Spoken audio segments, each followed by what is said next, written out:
Welcome. Today we are going to talk about C++ language, a versatile and powerful programming language that has been the cornerstone in the development of high performance software.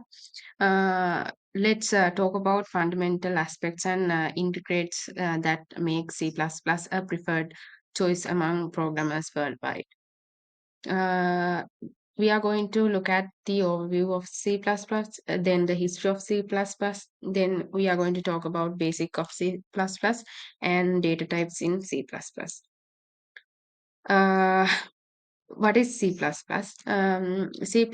is a powerful general purpose programming language that was designed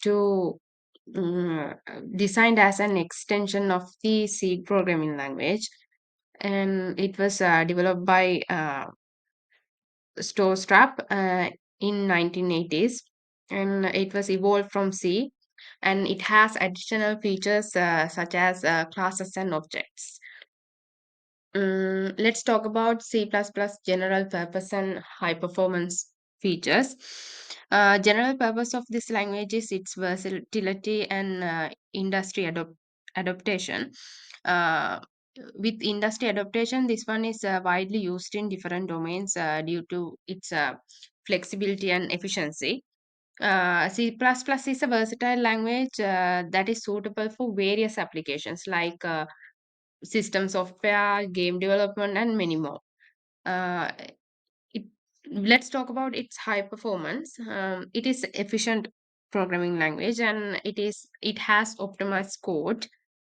These optimized codes allow low level manipulation and optimization for efficient code execution. Um, n- this language is known for its high performance capabilities, and it makes it for resource intensive applications because of this high performance capabilities. Let's talk about history of C++. Uh, this C++ language and foundation lies on language C. Um, it inherits C language syntax and fundamental features, and it's kind of an extension of C because it's developed as C with classes, and it maintains compatibility with existing C codes. Let's talk about some really important milestone in C++ development. In 1983, C++ was introduced. In 1998, the first international standard for C++ were released.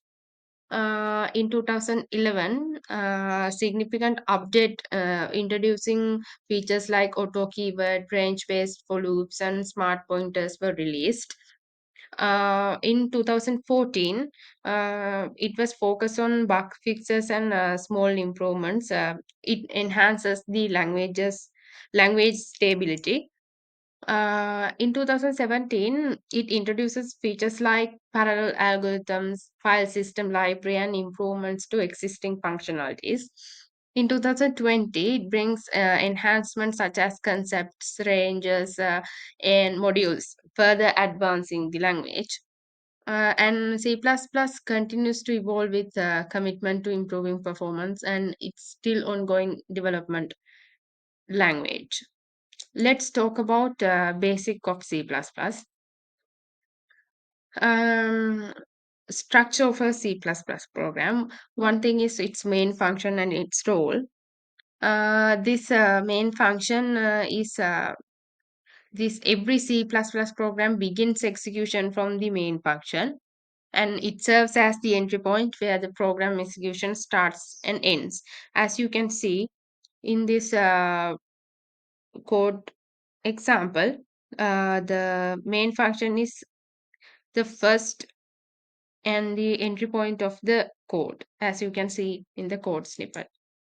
And this main role of this main function is initialization, execution, and termination.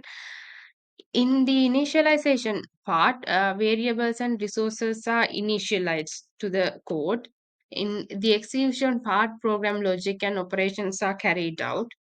For the termination part, results are produced and resources may be released from the program. Those are the roles of main function. Let's talk about header files and libraries. Header files, these are used to include declarations for functions, classes, and variables. One of the common header file is hash include IO stream for input and output operations. This contains a declaration of functions, classes, and variable used in the program. More common header files include IO stream, CMath, and vector. This is an example of using the IO stream header for input and output operations.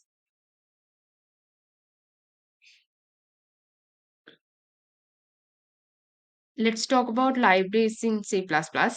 Uh, these libraries are collection of pre-compiled functions and classes. Example, CMath library for mathematical operations. These are linked to the program to extend the capabilities of the code. Here's an example of using CMath library for square root. As you can see here, you can see the command header file IOStream, and you can see the CMath library header file in here, and it was used to do the square root code sufficiency. Let's talk about variables and data types in C++.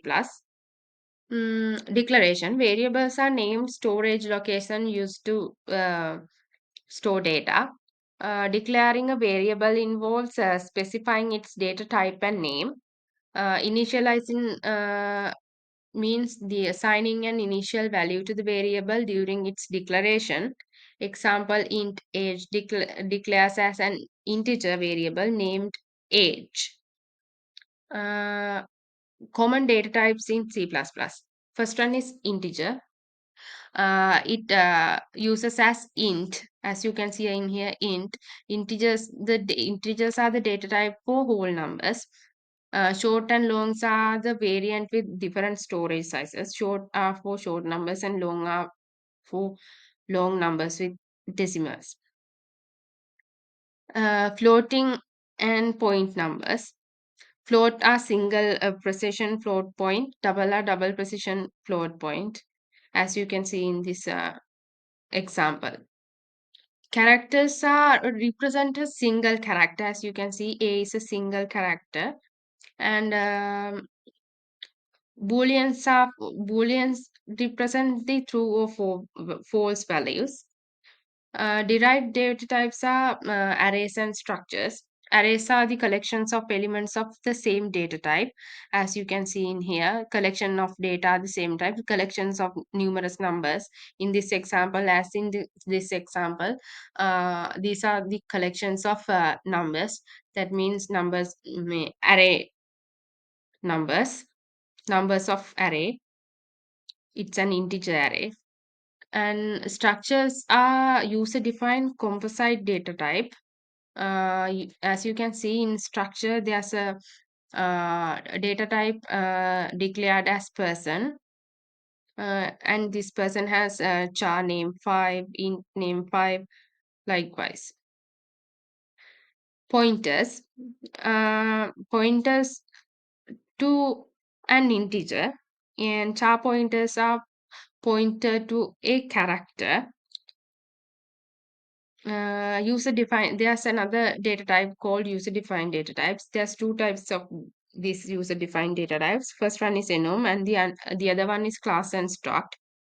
Enumeration for is used for name integer constants, as you can see here in this example. And classes and struct are the building blocks for object oriented programming. Let's talk about operators in C++. Arithmetic operators. Addition. Uh, as as used in common ways, adds two operands. Examples A plus B. In this example, int a is the number 5, int b equals to 10, a plus b. You can get the sum here from the result. Subtraction, as you can see, it subtracts right operand from the left. It extract a from b. It extract b from a.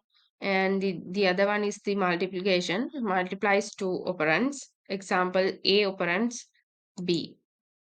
Division divides the left operand by the right. Divide the left operand by the right. Let's talk about relational operators. In this relation operators, there are three types of relational operators. First one is equal to, second one is not equal to, third one is greater than and less than. Um,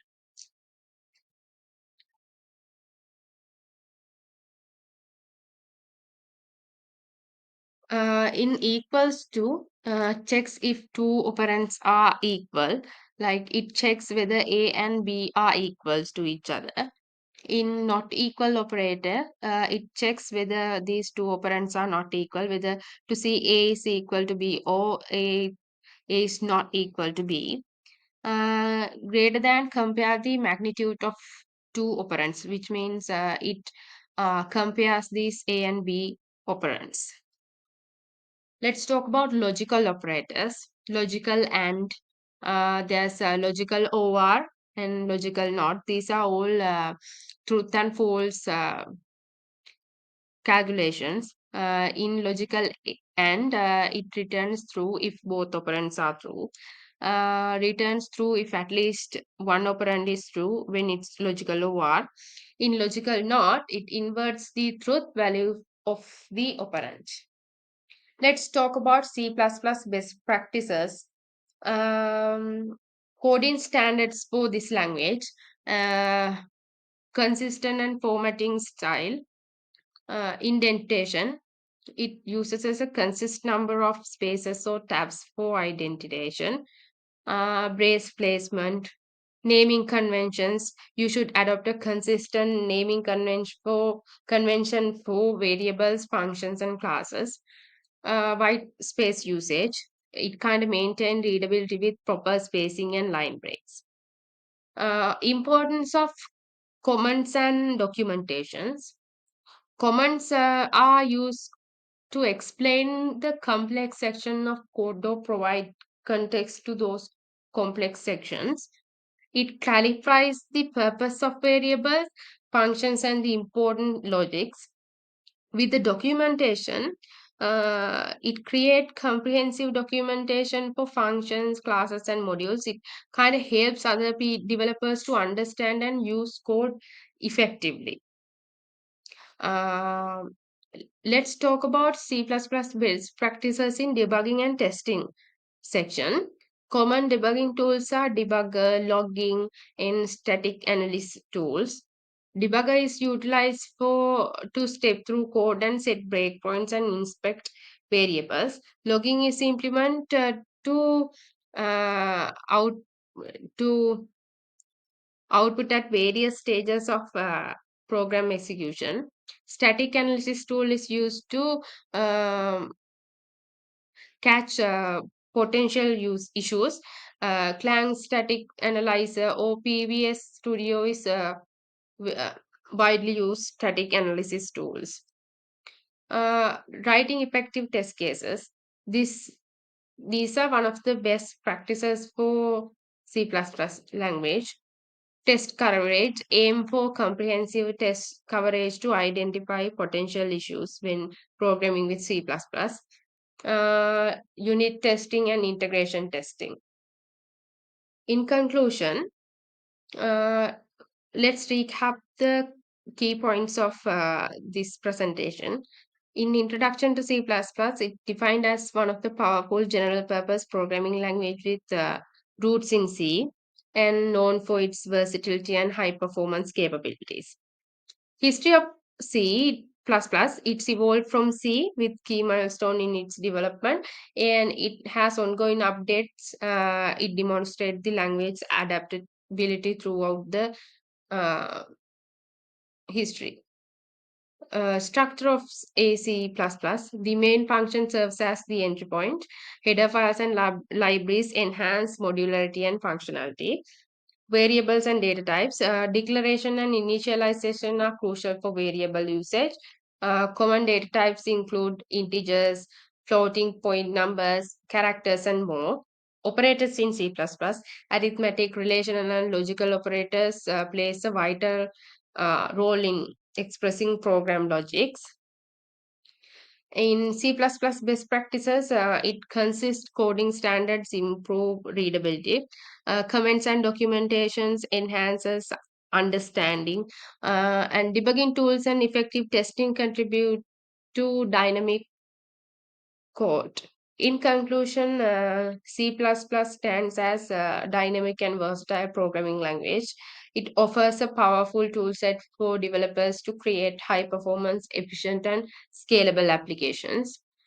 And thank you for joining with this journey to understand what kind of a language C++ is.